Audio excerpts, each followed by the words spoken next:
weeks to go, let the games begin. It's a fantasy league.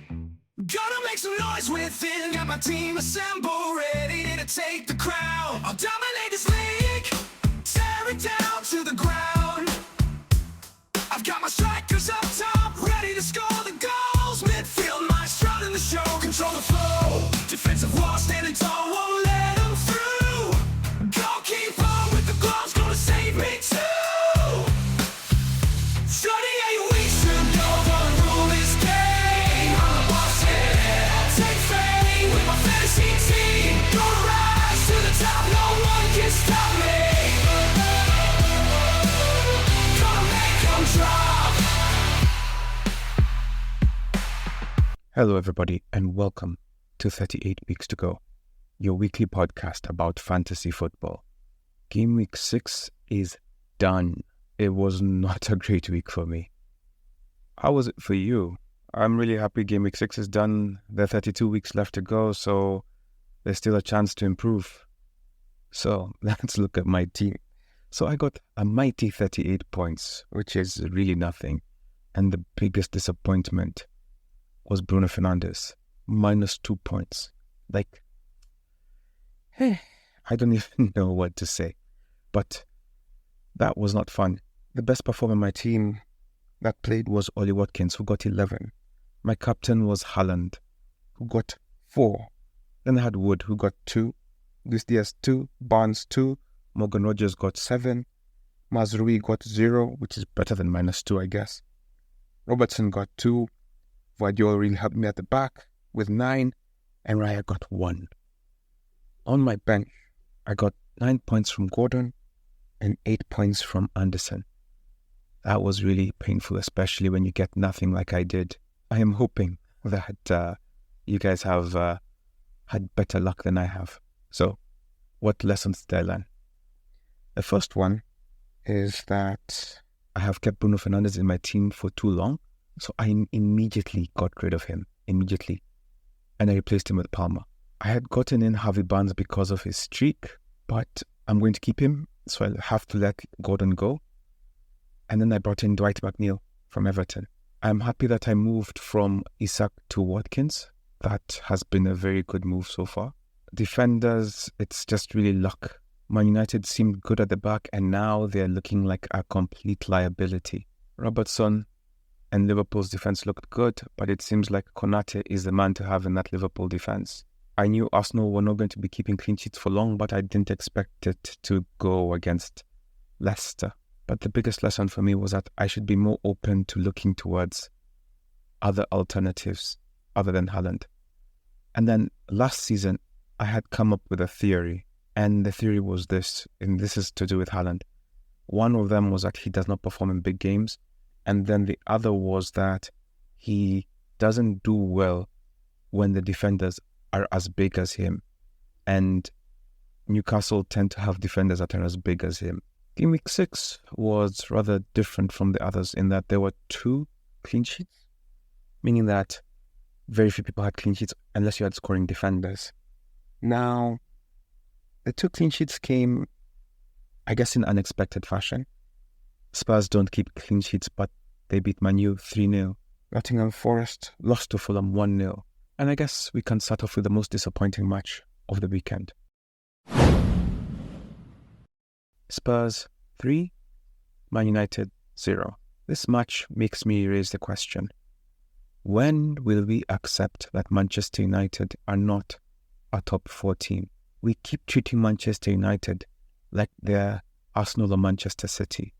But the real truth of the game is that they're a mid-table team, a number 6 to 9 team. That's what we should be expecting from them. But we keep treating their fixtures like they are holier than thou. In our minds, if we can adjust our expectations of Manchester United to be like that of Brighton, we will be closer to the truth. Because wherever we have it right now is probably too high.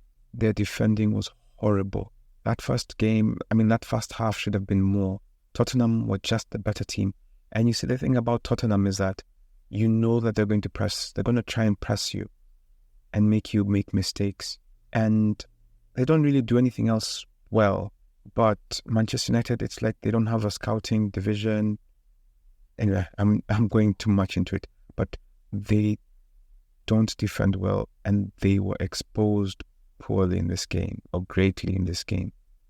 And the most interesting thing is that Brennan Johnson has gone 4 goals in 4 games. He's having a quietly good season. He should be the number 1 pick for you guys in the Tottenham team. Mickey van der Ven should be your second pick because he seems to pop up every now and then with an assist. I mean, we've had 6 game weeks. I think he's got 2 assists. And he's a marauding centre-back at this point. For those of you who never watched Kaká play, that first assist that he gave is literally what Kaká used to do. That was the strength of Kaká. He would run straight at you and you wouldn't know what to do. Fernandes got sent off in this game. It was a bit of a weak sending off and the Premier League agreed. So for those of you who still have him in your team, the red card was rescinded and he will be available. After Johnson scored, Kulusevski scored and Solanke scored as well. And now he's looking to be a good third striker if you need one. Assists came from Johnson, Sarr and Van der Ven, like I previously stated. Watching the Manchester United game, it makes you feel like they do not have a good manager. They wanted to counter, but it doesn't seem like they knew how they were going to do that. I will be very surprised if this man lasts this season. They haven't yet put up some form of performance which makes you feel like you understand what their identity is. And then when their players leave, like look at Sancho, he's had 4 assists now. It shows that this manager doesn't know how to get the best out of what he has. I think the only positive of that Spurs game for Manchester United is that it's over. They really didn't do anything. I guess Rashford tried, but I don't know. It's not a very encouraging performance from them. Kulusevski had 3 bonus points, Van der Ven had 2, and Johnson had 1. I'm now beginning to feel like I got off Kulusevski too early. There were 2 high-performing games this week, and this is Arsenal versus Leicester 4-2, and Chelsea versus Brighton 4-2. Starting with Brighton, this game has shaped the weekend because Palmer got 4 goals. 4 goals in one half. Sancho had 2 assists, Madueke had 1, and Nicholas Jackson had the other. This is a kind of game that could have been 6 or 7 if Chelsea finished better. Baleba was really impressive for Brighton, and Jorginho got on the score sheet. Brighton looked like they did not know how to defend. They had such a high line of defense that it looked like they were exposed with almost every attack. With such slow defenders at the centre, I don't even understand why they were doing something like that. Maybe we're watching Brighton's weakness unfold right before us. They can't high press, or rather hold the high line because of their slow defenders. And they might be weak against teams that will be having faster players. So this makes me think a matchup against Crystal Palace or Bournemouth would be very interesting. Those 4 goals by Palmer made me make an instant decision to put him into my team. He's getting into that territory for Salah and Haaland. But I would say more in the Haaland category because when Haaland is performing, there's no one else on that team that you can replace. And in Chelsea, it seems to be the same thing. There's no Palmer alternative in Chelsea. So far in Liverpool, Diaz has been an able replacement or alternative, and Jota is replacement B. And because of that, I think he is more of a Haaland type than a Salah type. Palmer, of course, got the 3 bonus points. Baleba got 2, and Sancho got 1. Baleba was really impressive, it must be said. But also Chelsea made so many mistakes, it was disgusting. Arsenal played Leicester, and they won 4-2. James Justin for Leicester scored 2 goals. I don't even remember the last time he scored, but he scored 2 goals, and the second one was a beautiful curler. His goal and Dwight McNeil's goal and Bummel are for me my favorite 3 goals of the weekend. What are yours? I didn't watch the Arsenal game live, but some of my friends did. And all of them were messaging me, telling me the same thing. Leicester have a keeper on them. And so I went to watch the highlights, and I didn't quite see what they saw, but Looking at the stats, he made 13 saves. 13, that's quite a high scoreline. He won man of the match. Shows you that he really single-handedly put them out. And also, it must be said, Arsenal scored in the 90-plus minute for both goals. So he really tried his best to keep them out. When you see Havertz, Martinelli and Trossard scoring, it makes you think, which one of these guys should I have? Trossard is a good differential because not too many will have him, and he's cheaper than Havertz. Martinelli seems to have found something. Is this real? Timber had the assist, Martinelli had another assist, Trossard had another assist, so that was just points galore. For Leicester, Buonanotte has another assist, and Didi had another assist. Martinelli had the 3 bonus points, Trossard had 2, and Saka had 1. Now, if you're a Saka holder, are you moving to Palmer? Apart from that, you could say Man City not winning is a disappointment, especially for us Haaland holders. But it was a great job by Newcastle, 1-1. I guess another disappointing result could be Everton 2, Crystal Palace 1. But that is not a fair assessment because Everton have been more unlucky than bad, and Crystal Palace have been bad. Moving on to top performing players of the weekend. As I previously said, there are only 2 clean sheets. So, starting off with the defense. When looking at the goalkeepers, Vicario from Tottenham is a top with 6. Number 2 is Leno from Fulham with 5. The 2 clean sheets make sense. Hermansen, who made 13 saves, got 4. Onana and Pope tied for 4th and 5th with 3. When it comes to performing defenders, number 1, James Justin, who scored 2 goals. He finished with 12. Van de Ven, who had the goal and the assist, who had the clean sheet and the assist, finished with 11. Gay, Vardiol, and Alp-Nouri round up the top 5, finishing with 9 each. Other defenders who performed well were Anderson, Robinson, Konate, and Howard Bellis. Anderson had 8. Robinson and Konate tied with Bellis with 7. Barcy Romero had 6.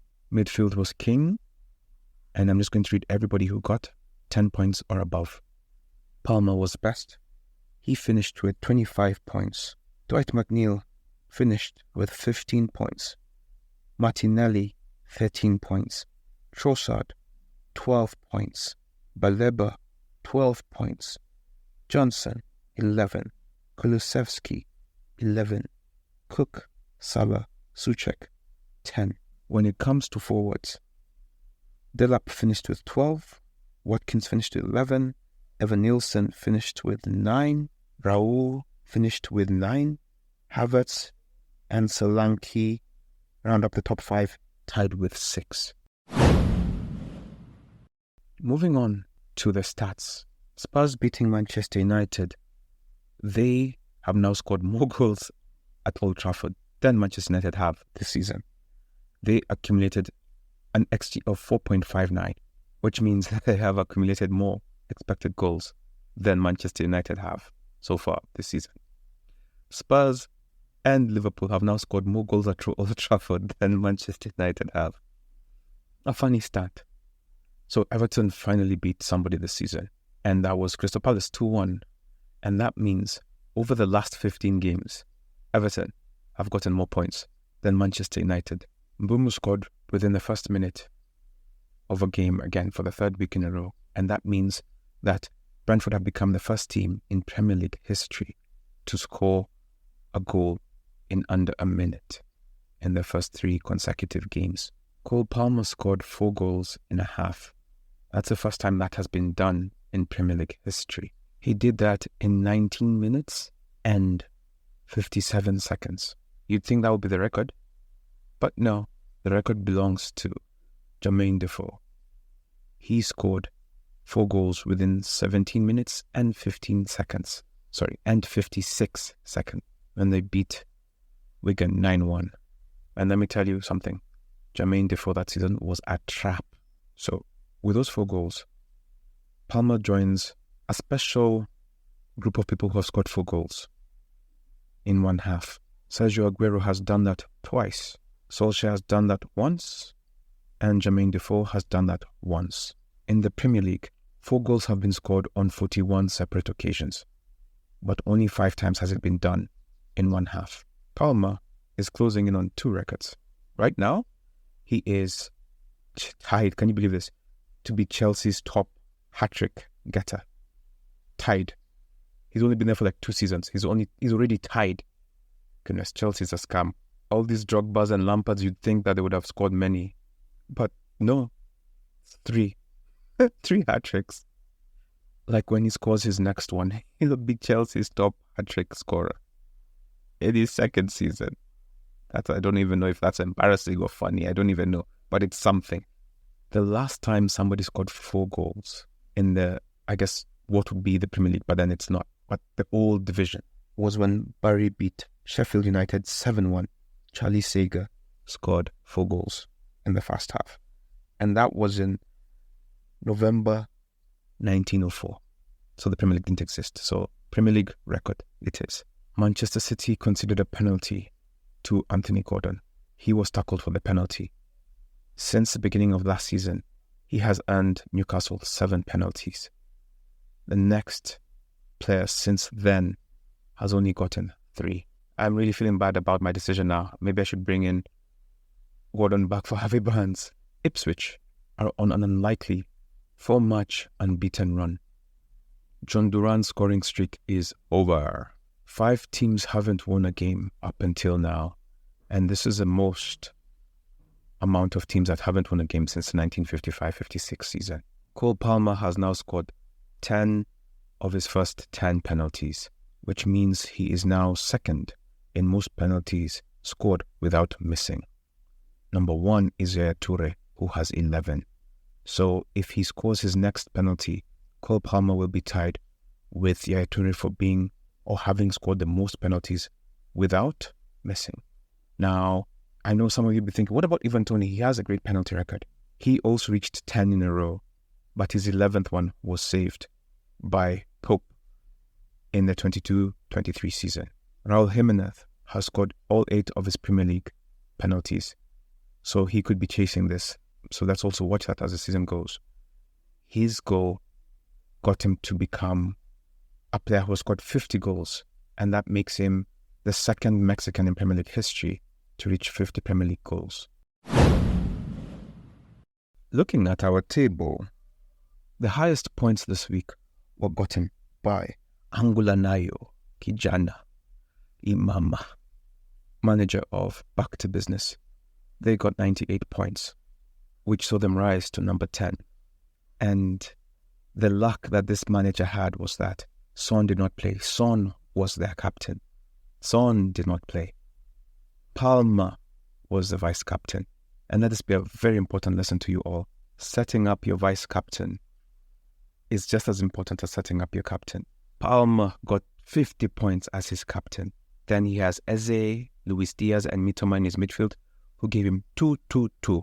At the back, he had Collins, Virgil van Dijk, who gave him 2-2. Then he had Robinson, who gave him 7. Alisson Becker for Liverpool, who gave him 2. And then up top, he had Delap from Ipswich, good choice, 12 points. Watkins, 11 points. And Havertz, 6 points. So it is possible to succeed without Haaland. Well done. That was a great way to win the week. We have a manager called Regan Orina. He is the highest rank riser this week, moving a total of 181 positions in our league. Regan got 93 points, which saw them rise all the way to 16th place from number 197. Talk about climbing up ladders. I thought I was feeling bad when I had 15 points on the bench, but it seems like somebody beat me. Nicolas Padija, 3N and M3, left 20 points on the bench. Podesana, in sad news as well, manager of Mike FC, Mr. Mike Moturi, used his wild card and got a whopping 40 points. It sucks when you use a wild card and it doesn't go as planned. Manager Amos Mwangi is not having a great time so far in fantasy. For the last 5 weeks in a row, just seeing red arrows. Maybe this next week will change things for him. Manager by the name Illicit Frost or rather that's a team name. His name is Brian Ibrahim. Fell 2 million positions this week. Goodness, not doing very well. Just as Reagan rose 181 positions, somebody had to fall. And somebody who fell the most is Malik United. He dropped 181 positions. Paul Esana. There's always next week. In case you're wondering, how does one fall 181 points? Well, I have the answer. He got 18 points this week. 18. The team doesn't even look bad. But it's just not a good week for him. Okay.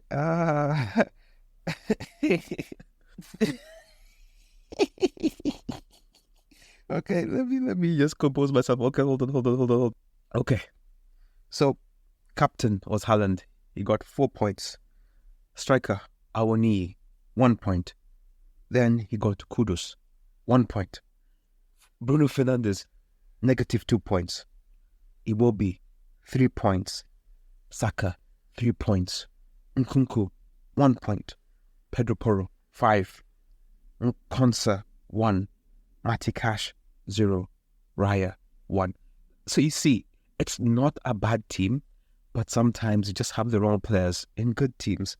And on the bench, Isak was 0, Ake 0, Aramafi 0. So that's how he ended up with a grand total of 18 points with no transfers. And now we're doing our weekly check-in with our bottom player, Mr. Don Clinton. Don Clinton is still managing to hover at 100 points at Gameweek 6. He is now last by 107 points. As in second last has 207 points. He has 100 points flat after playing consistently every game week. Now, he got 28 points, but he also lost 28 points. So, yeah, sometimes doing nothing is better.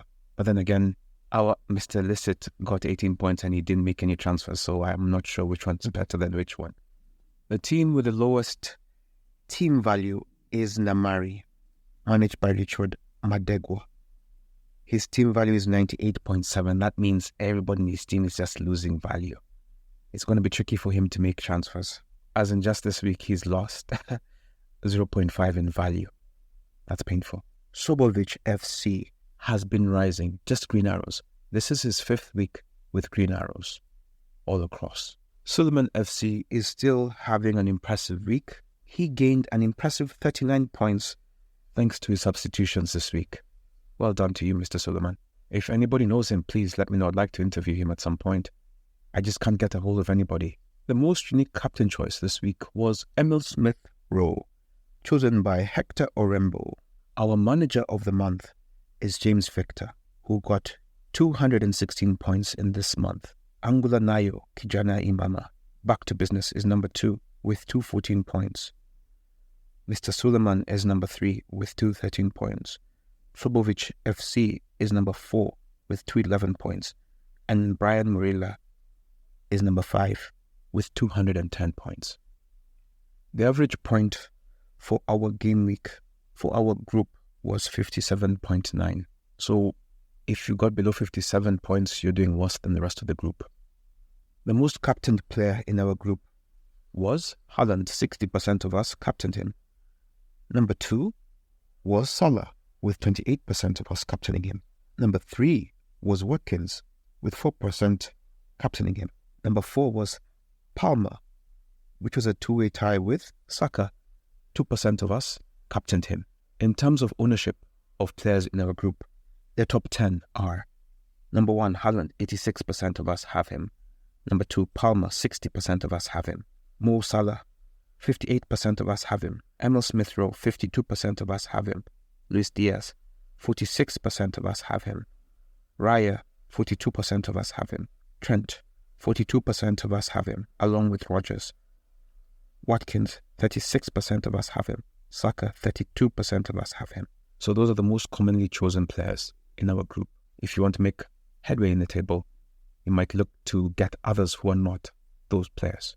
Now, I'm going to read for you the most transferred players in our group, and those are Mbomo brought in by 7, Saka brought in by 5, Havertz brought in by 5, Smith Rowe and Luis Diaz brought in by 3, along with Watkins and Gabriel brought in by 3 players.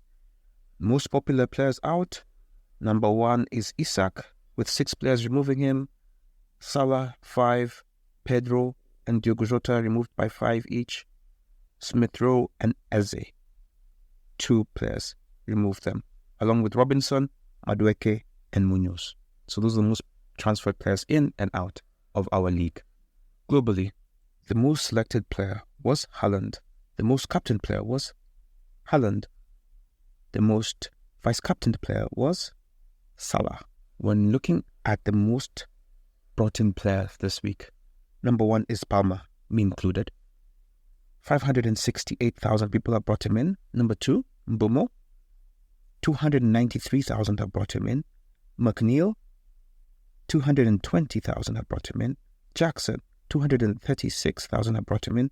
And Luis Diaz, 191,000 have been brought in. When it comes to top transfers out globally, João Pedro, 370,000 are done. Isak, 263,000 are done. Eze, 222,000 are done. Salah, 172,000 are done. Bruno Fernandes, I'm one of those, 159,000 are done. And when I look at this top transfers out, it just means that a lot of these Salah people moved to Palma and then brought in Luis Diaz because, like I said earlier, Luis Diaz and Salah so far have been getting around the same points. But there's no alternative in Chelsea to Palma. Now, the top performing team got 142 points. And you know, as soon as Palma scored the goals that he did, I was like, I'm sure somebody has triple captained him. And lo and behold, number 1 in the world got 142 points, and his triple captain was Palma. 75 points if you triple captained him. That is a beautiful use of a triple captain. So, this manager has Chelsea goalkeeper Sanchez, who got 2, Pedro Porro, who got 5, Digne, who got 0, Vardiol and Anderson came off the bench. Oh, that's so painful. To give him 9 points and 8 points, respectively. Oh, that hurts me so much because I had 15 points on the bench. Anyway. Dwight McNeil had 15, Harvey Barnes had 2, Bailey has 5, Palmer, triple captain, had 75, Mr. Salah got 10, and his striker was Watkins. Ben White and Isak didn't play for him, and so they got off to be brought on Vardiol and Anderson. Talk about luck. So, if you're looking for a build without Haaland, this is a great team to look at. GRBLGFC. Or just look at the highest points. It's a good team without Haaland. At the top of our league table, James Victor is holding on. He got 58 points, which sees him have 460. In the top 10, it's just green arrows. So people have just been moving up. Number 2 is Franklin Asiema, who has 68 points. He has 441 points.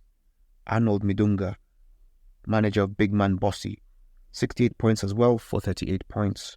Haider Yassin, 436. TK, 435. MK, 432. George Outa, 429. Cyril Mutali, 428. And Angula Nayoki Janaimama, 421 points. And that rounds up the top 10. Between number 1 and number 10, we have 40 points. That's all. That's all separating number 1 and number 10. So there's still clearly a lot of definition to go before we can say what the top of the table really looks like for real. And so, yeah, it's quite competitive at the top. Keep it up, everybody. Watch out for Suleiman FC. Last week he was behind me. I was number 20, or no, number 19. He was like number 20 or 21. And now he's number 4. He's making some good decisions. I would say if you're languishing in our group, look at Suleiman FC. He is making very shrewd decisions. And following him might not be such a bad idea. In the Forex world, they call that copy trading.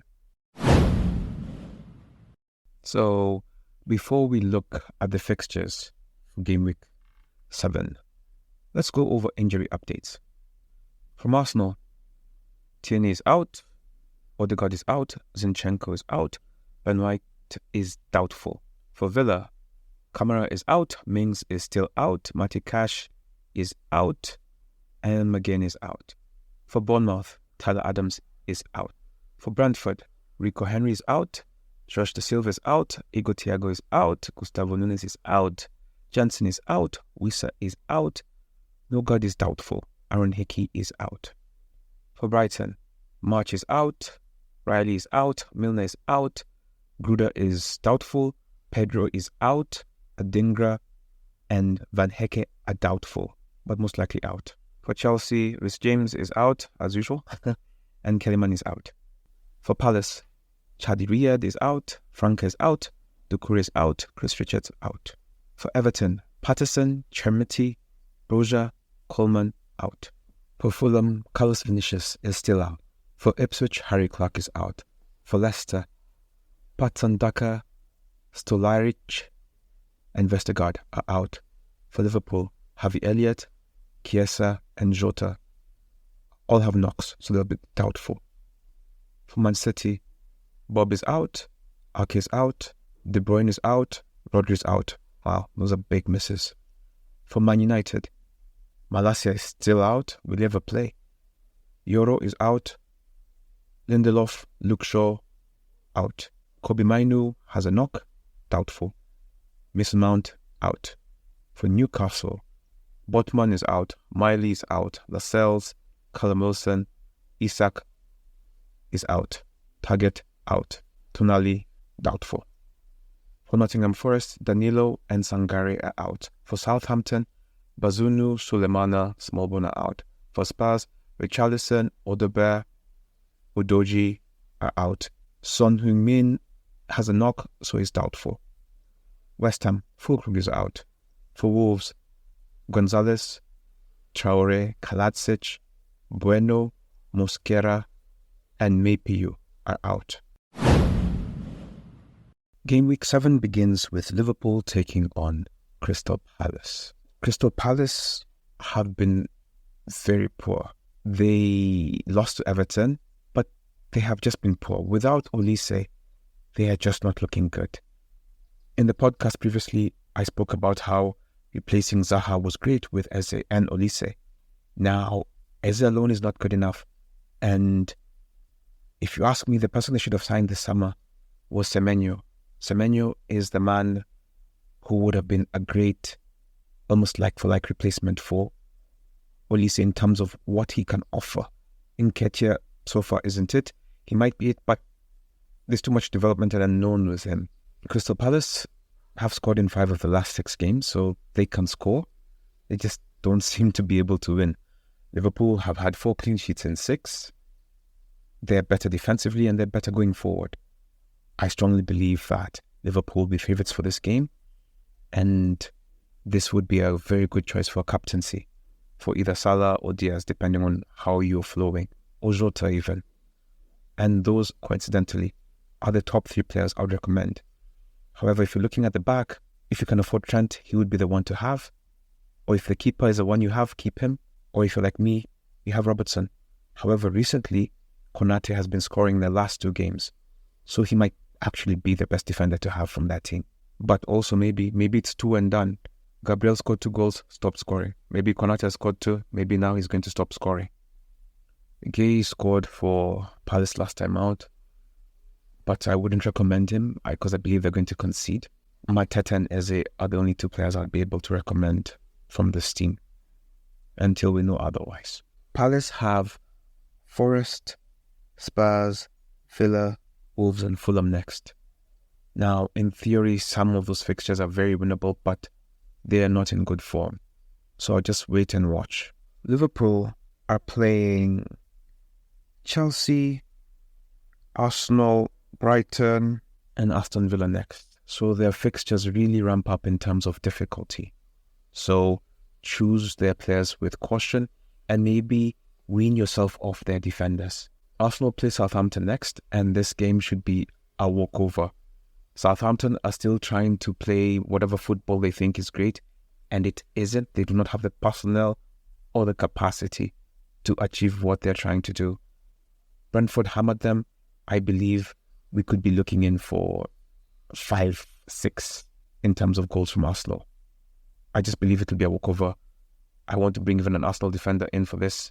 I don't even know how to recommend an Arsenal player because I'm like, do you go 3 at the back or do you just go in on Saka, Havertz and Trossard or even Martinelli? At this point, it seems like all Arsenal players are good for this match. So I'll just leave that one up to you. If you're going defense, Saliba, Gabriel, Raya. If you're going attack, Saka, Havertz, Trossard. Southampton really have only 2 players worth talking about at this point. Dibbling and Howard Bellis. That's it. But they shouldn't do much in this game, so I wouldn't get them for this game. Arsenal have Bournemouth, Liverpool, Newcastle, Chelsea, and Forest. So looking at the fixture list coming forward, I would maybe suggest you invest in the midfield and maybe wean off yourself off the defenders just to protect your back. Don't be too Arsenal heavy. Southampton have Leicester, City, Everton, Wolves, and Liverpool next. So they're definitely going to be hammered in 3 of those fixtures. And the others they'll probably just lose. Brentford versus Wolves.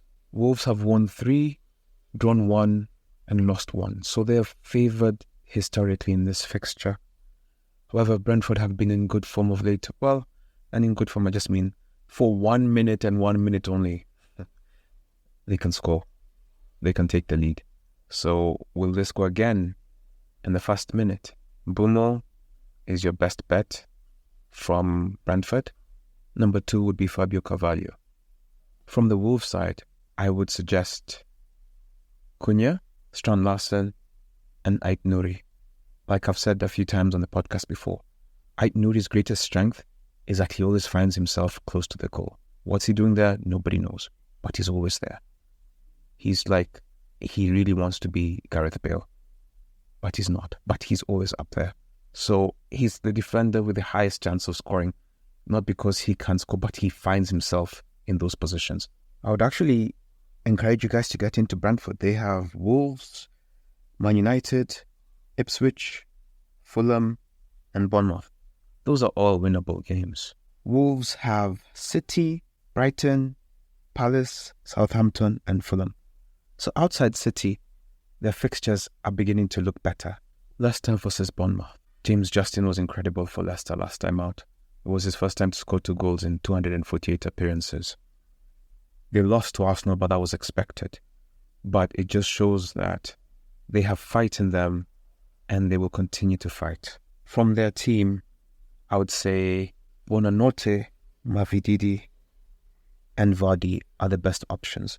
I know Justin just scored 2 goals, but the odds of that are not quite high. Humminson, depending on what you need, could be a good backup keeper because he seems like he can make saves.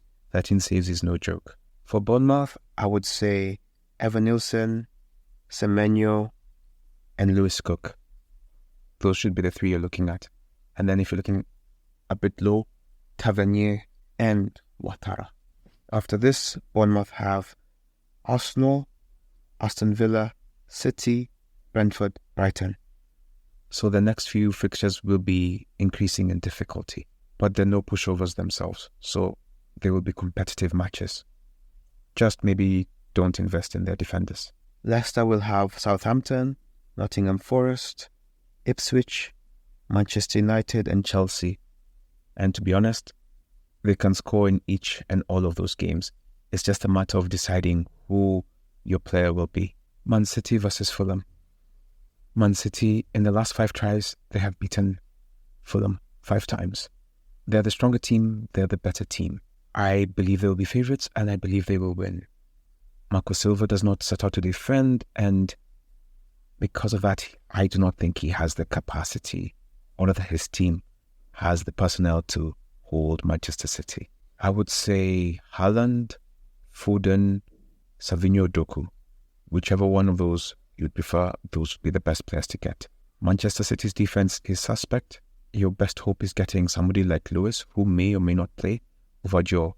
I wouldn't mess with Ederson. He just doesn't seem to keep clean sheets. City have Wolves, Southampton, Spurs, Bournemouth, and Brighton after this. I'm not sure if there's any fixture that looks difficult for them outside Arsenal right now. Although without Rodri, KDB, and the injuries I mentioned before, it will not be as straightforward as it would have been. Fulham's fixtures are Villa, Everton, Brentford, Palace, Wolves. So they have City now, then Aston Villa. It's like it's descending in difficulty. So after this Fulham game against City, I would start thinking about getting Fulham players. West Ham versus Ipswich. Ipswich unbeaten in 4. They were good last time out. Delap is the best player to get from their team, followed by Hutchinson. Davis is a liability at the left back. In fact, most of the goals they concede come from him attacking too much. So if they're playing a team with a good right winger, know that goals will come from that place. Having said that, this is an opportunity for Bowen owners to profit. I believe he is the best option in this game, followed by Kudus and I guess Souček. They can't keep a clean sheet, so don't even bother with West Ham defenders right now. Antonio might also get some luck in this game. After Ipswich, West Ham will have Spurs, United, Forest, Everton, and Newcastle. So they're entering a bit of a challenging run of fixtures.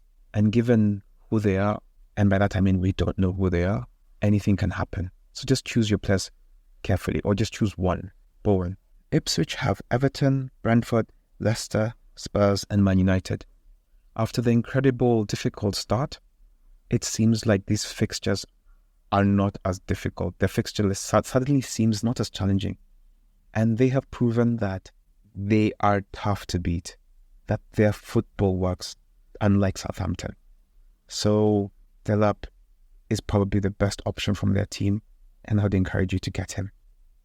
Everton were good last time out against Crystal Palace, and Newcastle were good against Manchester City.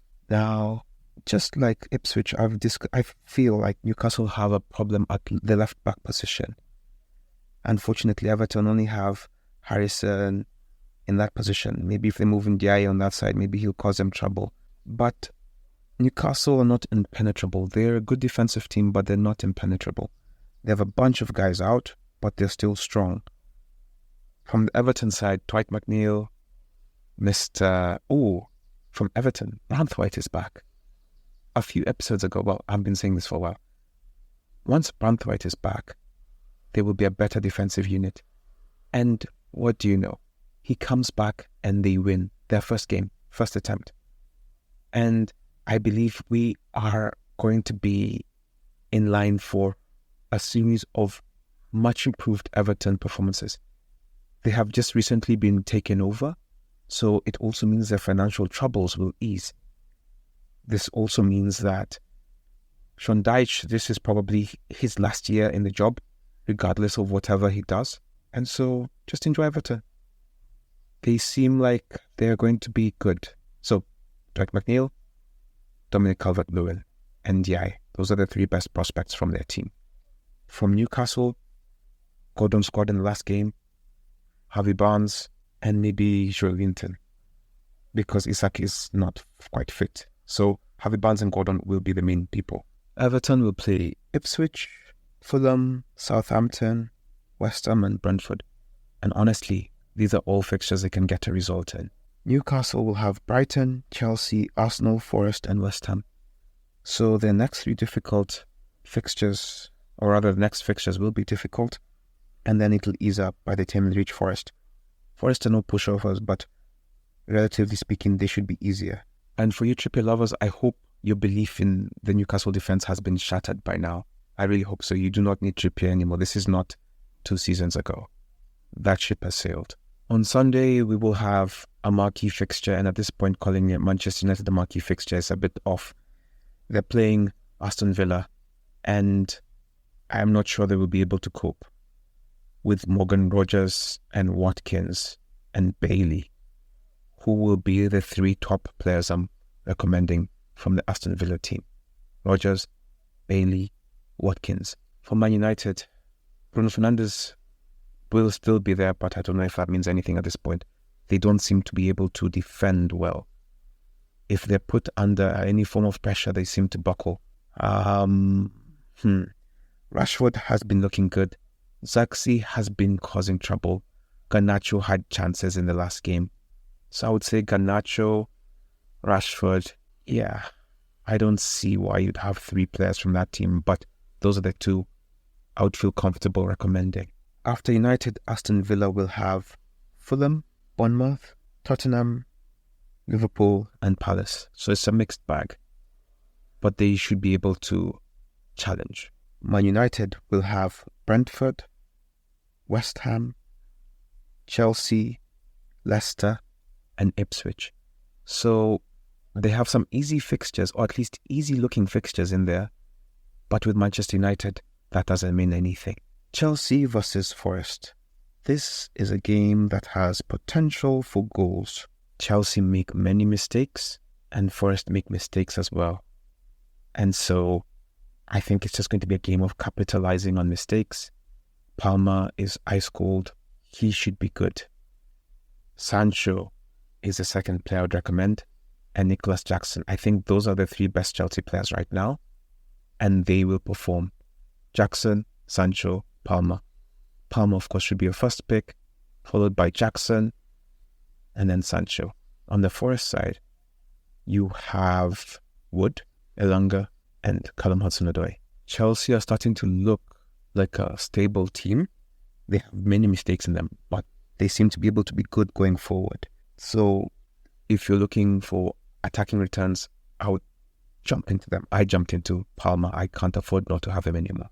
So after Forest, they have Liverpool, Newcastle, Manchester United, and Arsenal. Goodness, those are difficult fixtures. So they're entering what is the difficult patch of the season, and this will define their season going forward, like what we should be expecting from them. Will they be challenging for Champions League or Europa or none of the above? These next 5 fixtures for Chelsea will tell us who they are. Forest, on the other hand, have way easier fixtures. They have Crystal Palace, Leicester, West Ham, Newcastle, and then Arsenal. This is probably the real marquee game of the weekend. Brighton versus Tottenham. 2 actually good teams, and they will be free-flowing attacking football.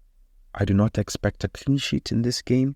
This is a kind of game which could go 4-2, 3-2, 4-1, or alternatively just 1-0, but I don't think they have the 1-0s in them for now.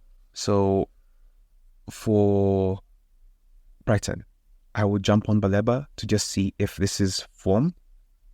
Maybe he's picking it up. Mitoma and Jorginho. For Spurs, you have Solanke, Kulusevski, Brennan Johnson in reverse order. Brennan Johnson should be your first pick from that team. Then Kulusevski and then Solanke. Brighton will have Newcastle, Wolves, Liverpool, Manchester City and Bournemouth. So their fixtures are about to get more challenging. Spurs, on the other hand, will have West Ham, Crystal Palace, Aston Villa, Ipswich and Man City. So it's also a mixed bag. There are difficult fixtures in there, and with them, they're really unpredictable, so anything can go. When it comes to captain choices, let's start. In Liverpool versus Crystal Palace, you have Salah as a potential captain, and you have Diaz and Jota as well. Arsenal versus Southampton, you have Saka, Trossard, Havertz. Wolves versus Brentford, Mbumo could be a captain choice. Leicester versus Bournemouth, I can't see anybody. Man City versus Fulham, captain obvious, Mr. Haaland. Now, West Ham versus Ipswich, Bowen could be a very differential choice as a captain all the less. Everton, Newcastle, unless you want to gamble on Gordon or Harvey Barnes, I think there are better choices elsewhere. Aston Villa versus Man United, Watkins could get something in this game. Chelsea versus Nottingham Forest, Palmer, Sancho, Jackson. Brighton versus Spurs, Brennan Johnson has scored 4 in a row. He would be a differential captain. Kulusevski, Solanke. From the Brighton end, I don't see anything yet. Those are the most, in quotes, obvious captains I would choose. depending on what I'm trying to do. And yeah, that's about it. Apart from that, the main thing I want you to remember is that there's Champions League this week. So make your team decisions late.